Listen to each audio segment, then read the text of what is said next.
Hello student, હું penal Chavda. મારો trade છે ITITS. આજનો વિડીયો છે ક્લાસ 10 માટે. Class 10 domestic data entry operator. આપણે જોઈએ યુનિટ નંબર 1, લિબ્રે ઓફિસ રાઇટરનો ઉપયોગ કરીને ડિજિટલ ડોક્યુમેન્ટેશન એડવાન્સ. પ્રકરણ 1, સ્ટાઇલનો પરિચય.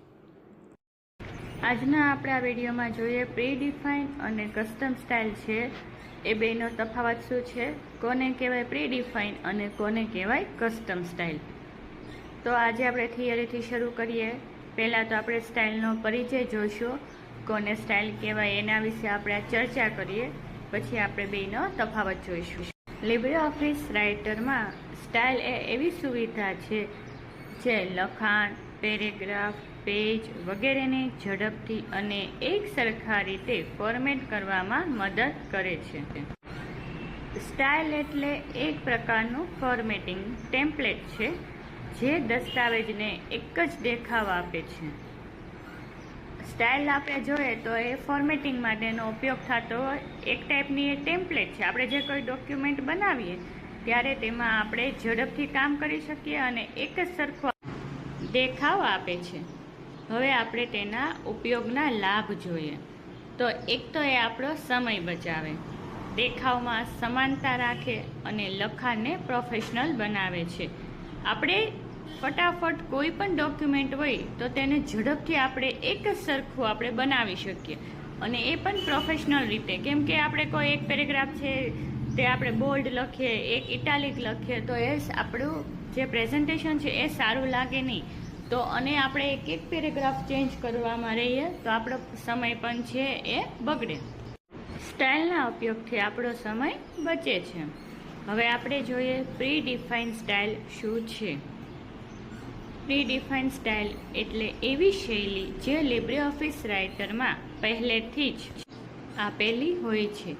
આ શૈલીઓનું ફોર્મેટ પહેલેથી નક્કી થયેલું હોય છે. તમે ફક્ત લખાણ પસંદ કરીને આ શૈલી લગાવી શકો છો. આપણે કહીએ છીએ ને કે ડિફોલ્ટ જે હોય છે, તો ડિફોલ્ટ હોય ને એને પ્રી-ડિફાઇન કહેવામાં આવે છે, જે આપણે એ યુઝ કરતા હોય છે. જેમ કે કોઈ ડિફોલ્ટ સાઇઝ હોય, ડિફોલ્ટ કોઈ પેરેગ્રાફ હોય, એ રીતના. તો એ એની જાતે છે એ બાય ડિફોલ્ટ આપણે કહેતા હોય છે, તે સિલેક્ટ થઈ ગયેલું જ હોય છે તે. હવે આપણે તેના લાભ જોઈએ. સરળ અને ઝડપથી કામ પૂરું થાય, દસ્તાવેજનો દેખાવ એક સરખું રહે.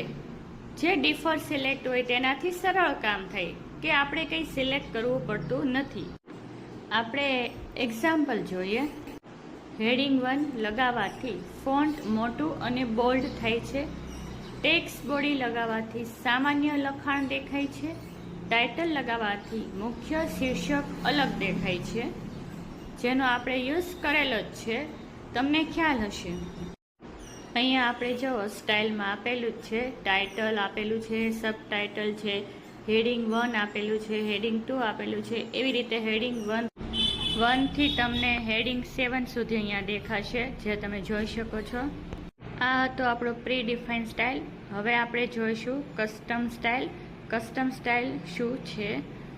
કસ્ટમ સ્ટાઇલ એટલે એવી શૈલી જે વપરાશકર્તા પોતે બનાવે છે. તમે તમારી જરૂર મુજબ ફોન્ટ, સાઇઝ, રંગ, એલાઇનમેન્ટ વગેરે બદલી શકો છો. પછી એ શૈલીને અન્ય દસ્તાવેજમાં પણ વાપરી શકાય છે. ઉદાહરણ જોઈએ, જેમ કે કોઈ સ્કૂલ લેટર હોય, રિપોર્ટ હોય, પેરેગ્રાફ હોય, તો એ રીતના આપણને જે રીતે યોગ્ય લાગે તમે તમારી જાતે ફોન્ટ, સાઇઝ તમે ચેન્જ કરી શકો છો. હવે આપણે તેના લાભ જોઈએ. લાભ છે કે વ્યક્તિગત સ્પર્શ મળે છે અને ડિઝાઇન પર કંટ્રોલ મળે છે. એટલે કે આપણે આપણી જાતે કોઈ પણ ડિઝાઇન છે તેને આપણે યુઝ કરી શકીએ છીએ. હવે આપણે કસ્ટમ સ્ટાઇલ બનાવવાના પગલાં જોઈએ. પહેલાં તો આપણે મેનુ બારમાંથી ફોર્મેટ નામના ઓપ્શનમાં સ્ટાઇલમાં જઈને મેનુ સ્ટાઇલ ખોલશું. ત્યાર પછી ન્યૂ સ્ટાઇલ પર ક્લિક કરશું. શૈલીનું નામ આપો, જેમ કે my heading. Font, size, colour વગેરે આપણે પસંદ કરીશું. ત્યાર પછી આપણે ઓકે બટન પર ક્લિક કરીશું. તમે શૈલીનું નામ ગમે તે તમારે જે આપવું હોય તે તમારી પસંદનું આપી શકો છો. હવે એ શૈલી તમારા દસ્તાવેજમાં ઉપલબ્ધ રહેશે. આપણે પ્રી-ડિફાઇન સ્ટાઇલ અને કસ્ટમ સ્ટાઇલ એ શું છે, તેના લાભ ક્યાં છે અને તેના સ્ટેપ આપણે જોયા અને તેના ઉદાહરણ પણ આપણે જોયું. હવે આપણે એ જોવાનું છે કે પ્રી-ડિફાઇન સ્ટાઇલ અને કસ્ટમ સ્ટાઇલ છે તે બે વચ્ચે શું તફાવત છે. પ્રી-ડિફાઇન સ્ટાઇલ અને કસ્ટમ સ્ટાઇલ બનાવનાર માટે જેમ કે લિબ્રે ઓફિસે આપેલી છે એ પ્રી-ડિફાઇન સ્ટાઇલ છે અને કસ્ટમ સ્ટાઇલ છે એ વપરાશકર્તાએ બનાવેલી છે, જે તેની પસંદગીની કોઈ પણ સ્ટાઇલ રાખી શકે છે.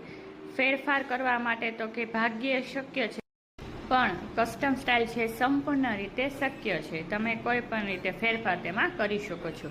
ઉદાહરણ જોઈએ કે હેડિંગ 1 ટાઇટલ અને કસ્ટમમાં છે માય રિપોર્ટ સ્ટાઇલ. ઉપયોગમાં જોઈએ તો કે સામાન્ય દસ્તાવેજમાં પ્રી-ડિફાઇન ચાલે અને ખાસ ડિઝાઇન કરવું હોય તો તેમાં આપણે કસ્ટમ સ્ટાઇલ કરી શકીએ, જે આપણે અવનવી રીતે ડિઝાઇન કરી શકીએ છીએ આપણી જાતે, આપણી પસંદગીની. પ્રી-ડિફાઇનમાં આપણે આપણી જાતે આપણી પસંદની સ્ટાઇલ લાગુ કરી શકતા નથી. જેમાં તે ડિફોલ્ટ હોય છે તેનો જ આપણે યુઝ કરી શકીએ છીએ, તેને કહેવાય પ્રી-ડિફાઇન.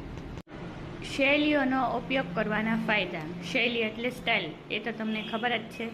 દસ્તાવેજમાં એક સરખો દેખાવ રહે છે, સમય બચે છે, મોટી ફાઇલમાં ફેરફાર સરળતાથી કરી શકાય છે. કસ્ટમ સ્ટાઇલ વડે પ્રોફેશનલ લુક પણ આપણને મળે છે.